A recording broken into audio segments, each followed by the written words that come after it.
વિદ્યાર્થી મિત્રો, આપણે કુદરતી સંસાધનો ભાગ 1માં કુદરતી સંસાધન એટલે શું, એના પ્રકારો, સંસાધનોનું આયોજન અને સંરક્ષણ, જમીન નિર્માણ એટલે કે જમીન કઈ રીતે બને, એ બધી વિગત તમે પહેલા ભાગમાં સમજી ગયા છો. અને એમાં છેલ્લે જોયું છે કે જમીનના જુદા જુદા પ્રકારો પડે છે. જમીનના પ્રકાર, એના રંગ, આબોહવા, માતૃખડક, કણ રચના અને ફળદ્રુપતા, આ બધી બાબતોને ધ્યાનમાં રાખી અને જમીનના જુદા જુદા પ્રકાર પડે છે. તો હવે આપણે જમીનના પ્રકારો વિશે વાત કરવાની છે. તો જોઈએ જમીનના પ્રકારો. તો હાલમાં અત્યારે ભારતીય કૃષિ સંશોધન પરિષદ, જે ICAR એવા નામથી ઓળખાય છે, Indian council of agricultural research, ICAR, એમણે ભારતની જમીનને 8 પ્રકારની અંદર વહેંચી છે. આપણે એક પછી એક પ્રકારો વિશેની સમજૂતી મેળવતા જઈએ. તો સૌથી પહેલી કાંપની જમીન. તો કાંપની જમીન આપણા દેશનું કુલ ક્ષેત્રફળ છે એના 43% ભાગમાં કાંપની જમીન ફેલાયેલી છે. પૂર્વમાં બ્રહ્મપુત્રાની ખીણથી શરૂ કરી અને પશ્ચિમની અંદર સતલજ નદી સુધીનું ઉત્તર ભારતનું મેદાન એ આખું કાંપનું બનેલું છે. દક્ષિણ ભારતની વાત કરીએ તો નર્મદા, તાપી, મહા, ગોદાવરી, કૃષ્ણા અને કાવેરીના ખીણ પ્રદેશોમાં, અને એ પૈકી મહા, ગોદાવરી, કૃષ્ણા અને કાવેરીના મુક્તિકોણ પ્રદેશમાં આ પ્રકારની જમીનો આવેલી છે. કાંપની જમીન કઈ રીતે બને? તો કાંપની જમીન નદીઓ દ્વારા નિક્ષેપણથી બને છે. આ નિક્ષેપણ એટલે શું? તો તમે આગળ ભણી ગયા છો કે નદી પોતાની સાથે માટીના કણ ને વનસ્પતિના પદાર્થો ને એવું બધું વહાવીને લાવે છે. તો એનો પ્રવાહ જ્યારે ધીમો પડે ત્યારે એ બધાને એ કાંઠા ઉપર ઠાલવે, તો એને નિક્ષેપણ કર્યું કહેવાય. તો કાંપની જમીનનું નિર્માણ નદીઓ દ્વારા નિક્ષેપણથી થાય છે. આ જમીનમાં પોટાશ, ફોસ્ફરિક એસિડ અને ચૂનો એનું પ્રમાણ વધારે જોવા મળે છે, જ્યારે નાઇટ્રોજન અને હ્યુમસ એટલે કે સેન્દ્રિય તત્વોનું પ્રમાણ ઓછું હોય છે.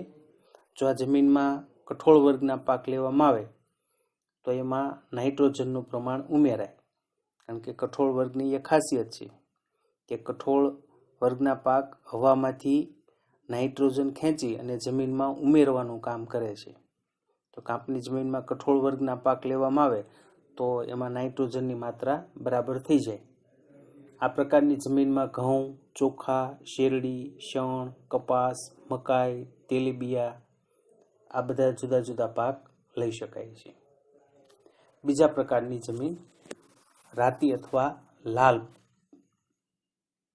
તો રાતી અથવા લાલ જમીન ભારતના કુલ ક્ષેત્રફળના લગભગ 19% ક્ષેત્રફળમાં ફેલાયેલી છે. દક્ષિણના દ્વીપકલ્પમાં તમિલનાડુથી માંડી અને ઉત્તરની અંદર બુંદેલખંડ સુધી અને પૂર્વની અંદર રાજમહાલની ટેકરીઓની પશ્ચિમમાં કચ્છ સુધી આ રાતી જમીન ફેલાયેલી છે.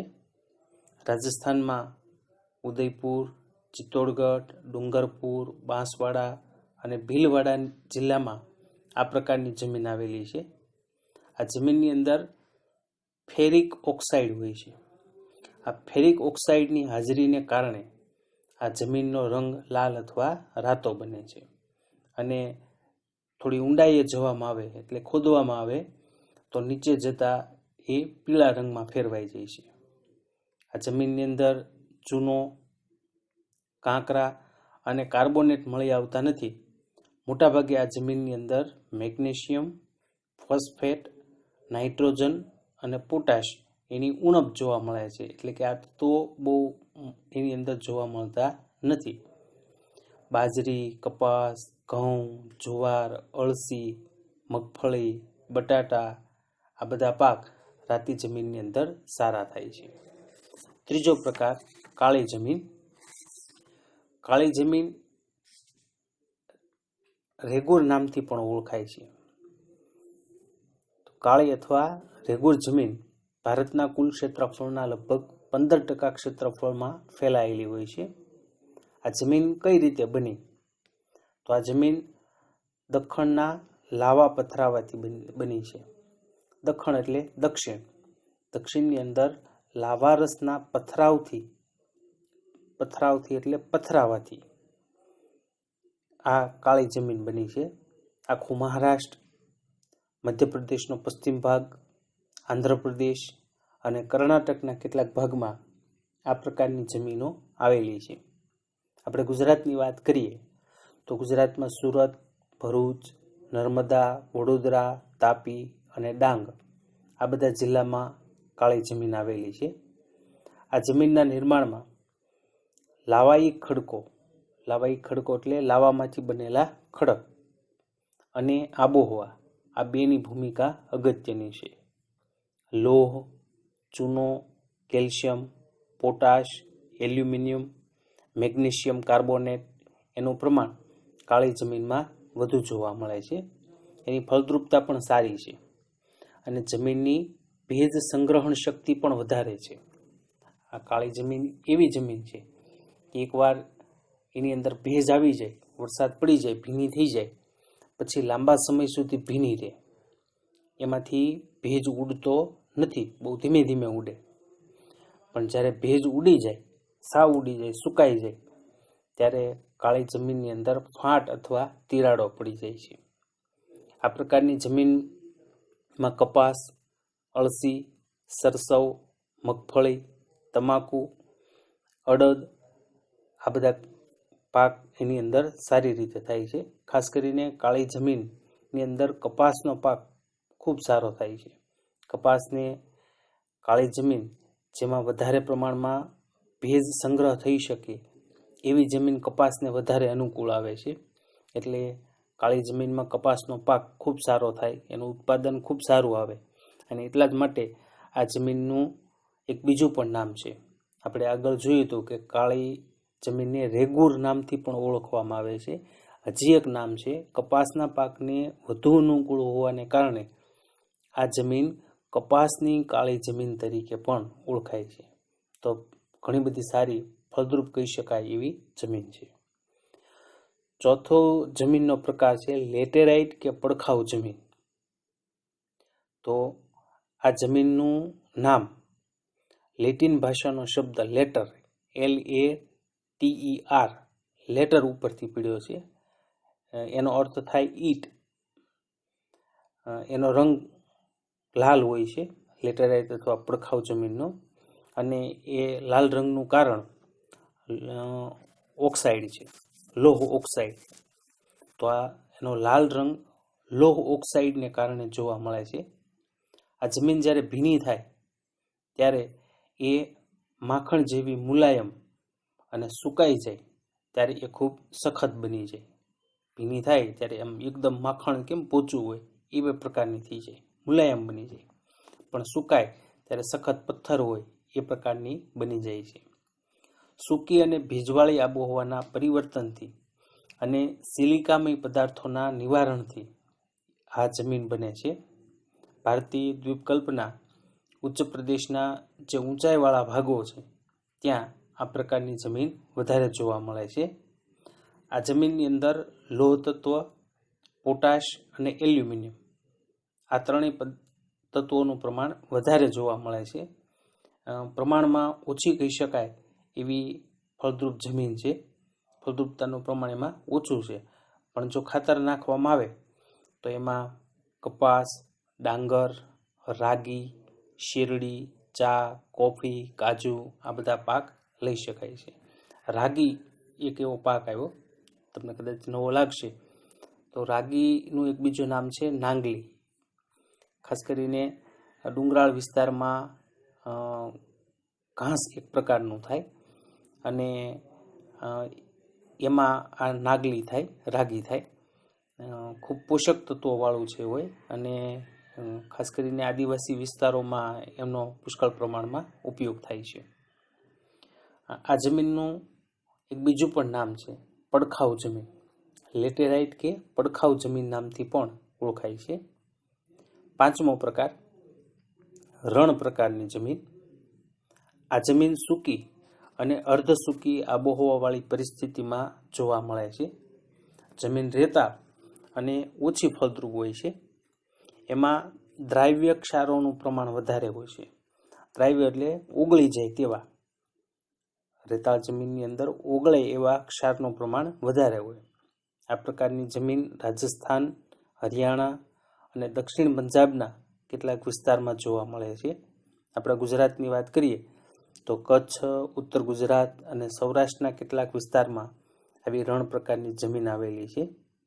જો સિંચાઈની સુવિધાઓ મળે તો એમાં બાજરી અને જુવારનો પાક સારો થાય છે. છઠ્ઠો પ્રકાર પર્વતીય જમીન. આ જમીન હિમાલયની ખીણો અને ઢોળાવ ક્ષેત્રોમાં 2700 મીટરથી 3000 મીટરની ઊંચાઈ ઉપર જોવા મળે છે. એનું ઉપરનું પડ પાતળું અને અપરિપક્વ હોય છે. જમીન માટીના કણોનું પ્રમાણ એમાં ખૂબ ઓછું હોય એટલે ઉપરનું પડ પાતળું હોય અને અપરિપક્વ હોય એટલે કે હજી પૂરું માટીમાં રૂપાંતર ન થયું હોય. અગાઉ તમે જમીન કઈ રીતે બને એ જોઈ ગયા છો. એટલે હજી એમાં માટી કાંકરા એનું પ્રમાણ વધારે પ્રમાણમાં હોય છે. એટલે ઉપરનું સ્તર પાતળું અને અપરિપક્વ હોય છે. અસમ, દાર્જિલિંગ, ઉત્તરાખંડ, હિમાચલ પ્રદેશ અને કાશ્મીરની અંદર આવી પર્વતીય પ્રકારની જમીન આવેલી છે. હિમાલયમાં સામાન્ય ઊંચાઈના ભાગમાં દેવદાર, ચીડ અને પાઇનના વૃક્ષો આ વિસ્તારની અંદર જોવા મળે છે. સાતમો પ્રકાર જંગલ પ્રકારની જમીન.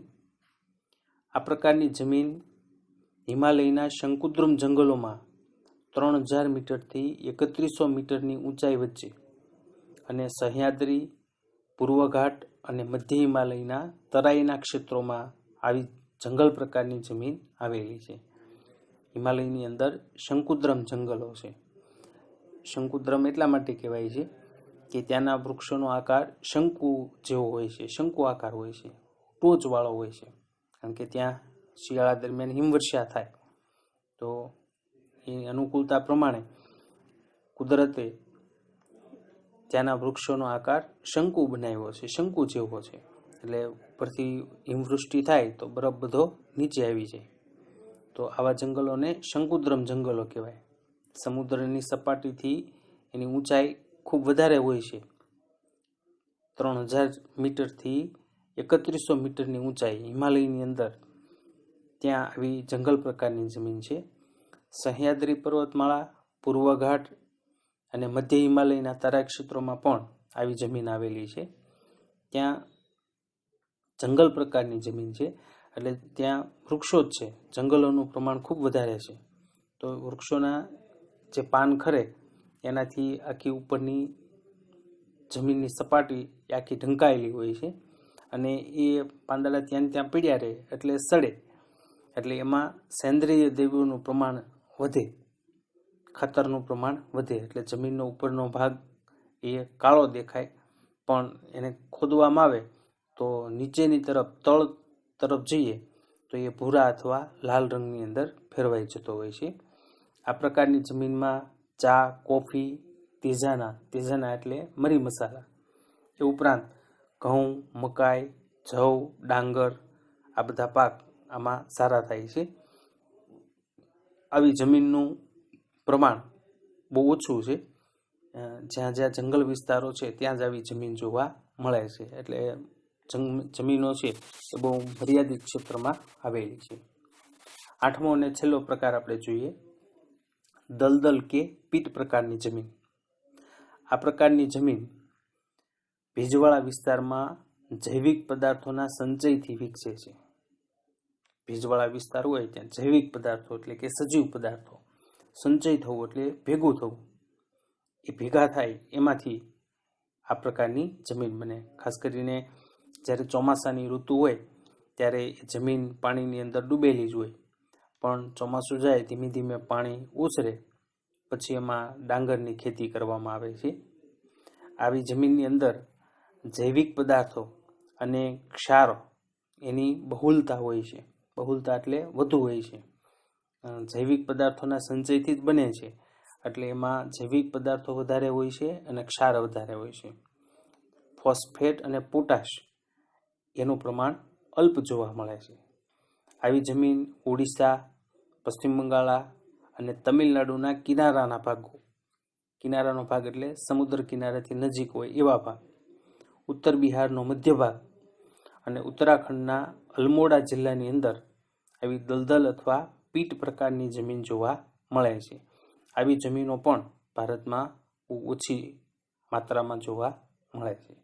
તો અહીંયા આપણે જમીનના 8 જેટલા પ્રકારો જોયા. 8 પ્રકારોમાંથી 1-2 વાક્યના પ્રશ્નો, વિકલ્પવાળા પ્રશ્નો, 2 માર્કના પ્રશ્નો, કારણ સ્વરૂપના પ્રશ્નો આમાંથી પૂછી શકાય. દાખલા તરીકે કાળી જમીન છે, એમાંથી એક કારણ સ્વરૂપનો પ્રશ્ન પૂછાય છે કે કાળી જમીનને કપાસની કાળી જમીન કહેવામાં આવે છે. તો એમાં એની અંદર રહેલા તત્વો લોહ, ચૂનો, કેલ્શિયમ, પોટાશ, એલ્યુમિનિયમ, મેગ્નેશિયમ, આ બધાનું પ્રમાણ લખવાનું કે એ બધાનું પ્રમાણ સારું છે.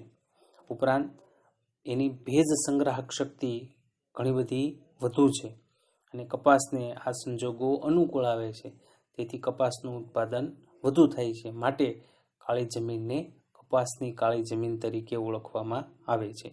એવો એક પ્રશ્ન પૂછાય છે. નકશાપૂર્તિમાં એક પ્રશ્ન આવે છે. આપણે નકશાપૂર્તિ નથી આવતી, પણ એના બદલે 1-2 વાક્યનો પ્રશ્ન બની જાય.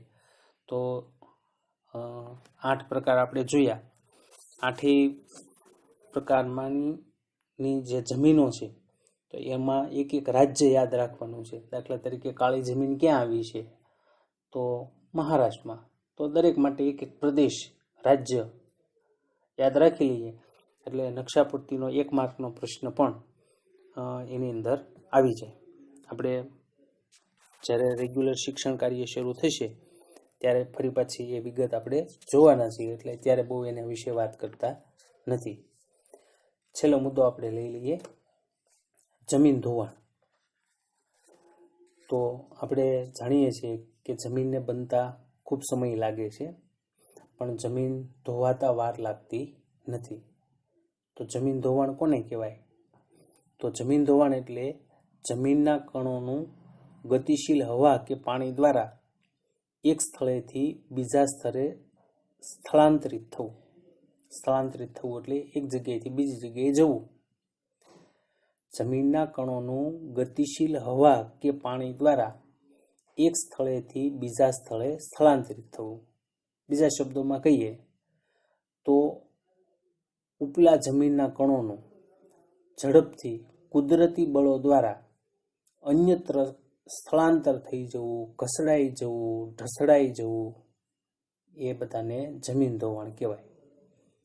આપણે હમણાં જ વાત કરી કે જમીન બનતા હજારો વર્ષો લાગે છે, પણ જમીનના કણ ભારે વરસાદ હોય, તોફાની પવનો હોય તો એ તરત ખેંચાઈ જાય છે. અને વનસ્પતિના વિકાસ માટે જમીનનું ઉપરનું પડ જ અગત્યનું હોય છે. જો જમીન ધોવાણ થાય તો કયું પડ ધોવાય? તો ઉપરનું જ ધોવાય. તો ઉપરનું પડ ધોવાય તો એમાં જ ફળદ્રુપ જમીનો રહેલી છે, પોષક તત્વો બધા એમાં જ હોય છે. એ પડ ધોવાઈ જાય તો એનાથી ખેતીનું ઉત્પાદન ઘટે છે.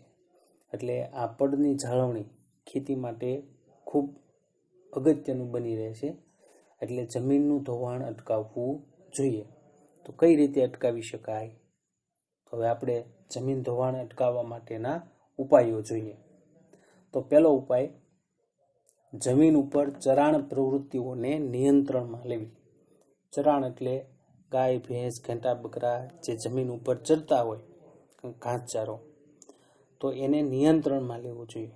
ખાસ કરીને ઘેટા બકરા જમીનનું ઉપરનું જે પડ છે એમાં ઘાસ ઉગેલું હોય એ આખું ખેંચીને ખાય, એટલે જમીનનું ઉપર કુદરતી જે આવરણ ઘાસનું બનેલું હોય એ તૂટી જાય અને વરસાદ આવે ત્યારે માટીના કણો ધોવાય છે.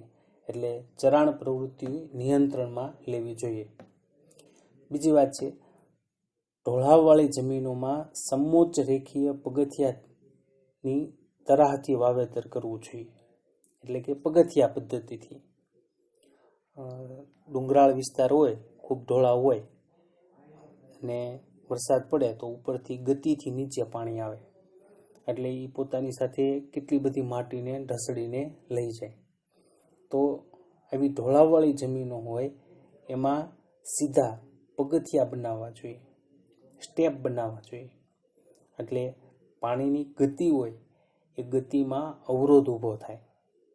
પહેલા પગથિયામાંથી પાણી બીજા પગથિયામાં જાય, પછી ત્રીજા પગથિયામાં જાય, એટલે એની ગતિ ઘટે અને ગતિ ઘટવાને કારણે જમીનનું ધોવાણ અટકે છે. ત્રીજો ઉપાય છે, પડતર જમીનમાં વૃક્ષોનું વાવેતર કરવું જોઈએ.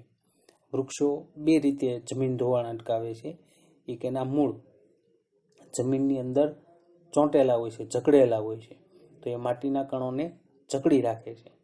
અને વરસાદ જ્યારે પડે ત્યારે આકાશમાંથી વાદળમાંથી આવતું પાણી ગતિથી એ વૃક્ષ એની ગતિને રોકવાનું કામ કરે છે અને પછી એ પાણીનું ટીપું નીચે પડે એટલે એની ગતિ ઓછી થઈ જાય.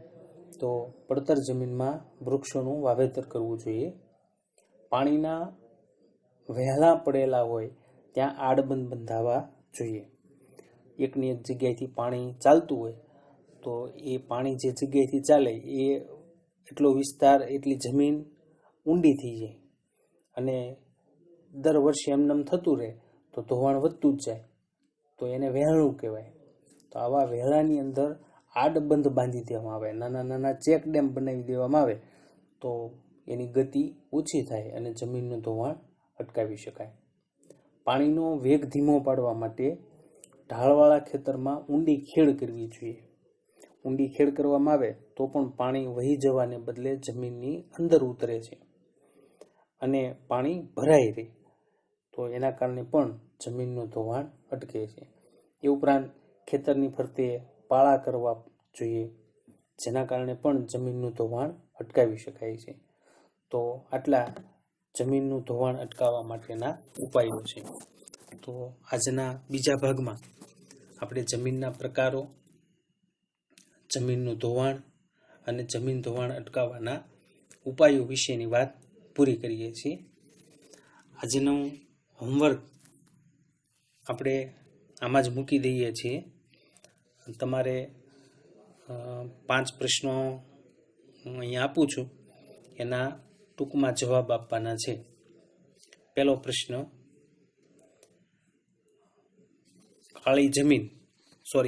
કાંપની જમીન ભારતના કયા કયા વિસ્તારોમાં જોવા મળે છે? પ્રશ્ન નંબર 2, રાતી જમીનનો લાલ રંગ શાના કારણે જોવા મળે છે? રાતી જમીનનો લાલ રંગ શાના કારણે જોવા મળે છે? ત્રીજો પ્રશ્ન, કાળી જમીન બીજા કયા નામથી ઓળખાય છે? ચોથો પ્રશ્ન, જમીન ધોવાણ એટલે શું? અને પાંચમો અને છેલ્લો પ્રશ્ન, જમીન ધોવાણ અટકાવવાના કોઈ પણ 2 ઉપાયો જણાવો. તો આ 5 ટૂંકા પ્રશ્નો હોમવર્ક સ્વરૂપે છે, જેના જવાબ તમારે મને વ્યક્તિગત વોટ્સએપ નંબર પર મોકલવાના છે.